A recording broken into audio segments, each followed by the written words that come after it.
पैसा सब कुछ नहीं होता है, लेकिन बहुत कुछ होता है। पैसा कहता है कि आज तुम मुझे बचा लो तो मैं कल तुम्हें बचा लूँगा। हेलो दोस्तों, मैं हूँ राहुल कुमार और आज इस वीडियो में हम लोग सीखेंगे कि अर्थव्यवस्था किसे कहते हैं, यह कितने प्रकार का होता है।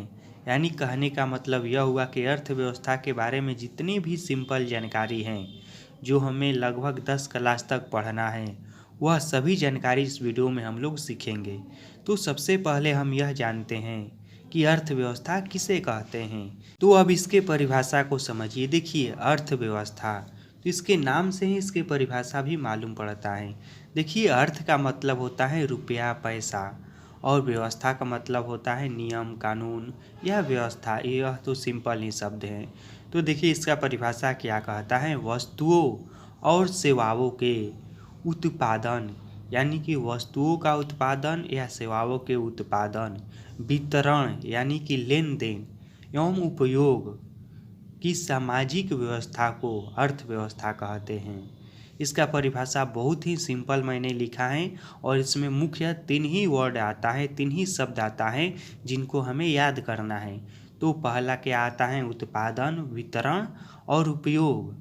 और यहाँ पर एक बात समझ लीजिए। देखिए, वस्तुओं से कहने का मतलब यह हो गया कि कोई भी वस्तु हो गया, जैसे कि copy pen furniture book mobile, यह सब वस्तु हो गया। और सेवा के अंतर्गत ऐसा काम आता है जैसे में मान लीजिए हो गया पढ़ाना, यह सेवा के अंतर्गत आता है।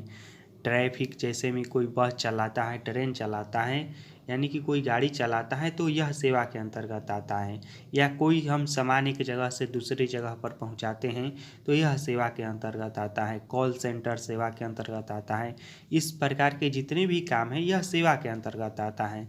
तो अर्थव्यवस्था क्या कहता है कि वस्तुओं और सेवाओं के उत्पादन, वितरण और उपयोग की सामाजिक व्यवस्था को अर्थव्यवस्था कहते हैं। और समझिए, अर्थव्यवस्था जो होता है यह 3 प्रकार का होता है। कितने प्रकार का होता है, तो 3 प्रकार का होता है। और जो सबसे पहला अर्थव्यवस्था का प्रकार है वह होता है पूंजीवादी अर्थव्यवस्था। तो वैसा अर्थव्यवस्था जिसमें उत्पादन के साधनों का अधिकार निजी व्यक्तियों के पास होता है, जिनका प्रयोग निजी लाभ के लिए किया जाता है, तो उसे पूंजीवादी अर्थव्यवस्था कहते हैं। और इस प्रकार की अर्थव्यवस्था मुख्य रूप से अमेरिका में होती हैं, जापान में होती हैं। अर्थव्यवस्था के जो दूसरा प्रकार हैं वह हैं समाजवादी अर्थव्यवस्था। तो वैसा अर्थव्यवस्था जिसमें उत्पादन के साधनों का अधिकार देश की सरकार के पास होता है, जिसका प्रयोग समाज के लाभ के लिए किया जाता है, उसे समाजवादी अर्थव्यवस्था कहते हैं। और इस प्रकार की अर्थव्यवस्था मुख्य रूप से चीन में और क्यूबा में देखा जाता है। और भी कई देश हैं जिसमें इस प्रकार की अर्थव्यवस्था होती हैं, तो इसको भी समझ लीजिए। देखिए, इस प्रकार की अर्थव्यवस्था जहाँ पर रहता है वहाँ पर कोई भी उत्पादन होता है या सेवाओं का विकास किया जाता है तो उसका जो अधिकार होता है देश की सरकार के पास होता है, और वह सरकार उसका प्रयोग वहाँ के समाज के लिए करता है। तो समाजवादी अर्थव्यवस्था को एक बार फिर से समझ लीजिए। देखिए, वहाँ पर जो वस्तुओं और सेवाओं का उत्पादन होता है उसका जो मालिक होता है मुख्य रूप से वहाँ की सरकार होता है, और वह अपनी अनुसार वहाँ के जनता के लाभ के लिए उसका प्रयोग करता है। और तीसरे प्रकार की जो अर्थव्यवस्था होता है वह होता है मिश्रित अर्थव्यवस्था। वैसा अर्थव्यवस्था जिसमें उत्पादन के साधनों का अधिकार सरकार तथा निजी व्यक्तियों के पास होती हैं, उसे मिश्रित अर्थव्यवस्था कहते हैं। और यह अर्थव्यवस्था सबसे अच्छा माना जाता है और यह अर्थव्यवस्था भारत में है। तो यह अर्थव्यवस्था जो होता है मुख्य रूप से पूंजीवादी तथा समाजवादी अर्थव्यवस्था का मिश्रण होता है। इसमें दोनों प्रकार की अर्थव्यवस्था को देखा जाता है, इसलिए इसे मिश्रित अर्थव्यवस्था कहते हैं। तो यह तो बहुत ही आसानी से याद हो जाएगा। पूंजीवादी याद करना है सिर्फ हमें, और एक समाजवादी याद करना है, और तीसरा अपने आप हो जाएगा कि यह तो सिंपल है, यह मिश्रित अर्थव्यवस्था है।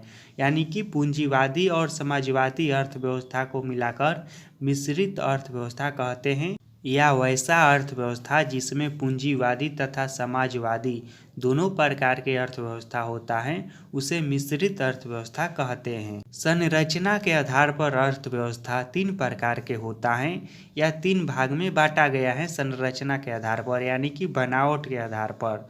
तो देखिए, एक होता है अर्थव्यवस्था में प्राथमिक क्षेत्र। तो इसको समझिए कि प्राथमिक क्षेत्र किसे कहते हैं। तो प्राथमिक क्षेत्र के अंतर्गत आता है कृषि से संबंधित कार्य, जैसे में हो गया कृषि, हो गया डायरी, हो गया दूध वाला, मत्स्य पालन यानी कि मछली का पालन हो गया। तो यह सब जितने भी काम आता है, फल का उत्पादन करना, यानी कि कृषि क्षेत्र के अंतर्गत आता है जो भी कार्य, वह प्राथमिक क्षेत्र में आता है। उसके बाद होता है द्वितीय क्षेत्र। तो इस क्षेत्र में आता है औद्योगिक क्षेत्र, बिजली निर्माण इत्यादि, यानी कि इसमें उद्योग धंधा आता है द्वितीय क्षेत्र में। और होता है तीसरा, एक होता है तृतीय क्षेत्र। तो इस क्षेत्र में आता है सेवा क्षेत्र, जैसे में हो गया बैंक का काम हो गया, यह सेवा के अंतर्गत आता है। परिवहन का कार्य हो गया, संचार का कार्य हो गया, शिक्षा का कार्य हो गया, चिकित्सा का कार्य हो गया, व्यापार का कार्य हो गया, मनोरंजन का कार्य हो गया। तो यह सब जितना भी कार्य हैं, यह सब तृतीय क्षेत्र के अंतर्गत आता है।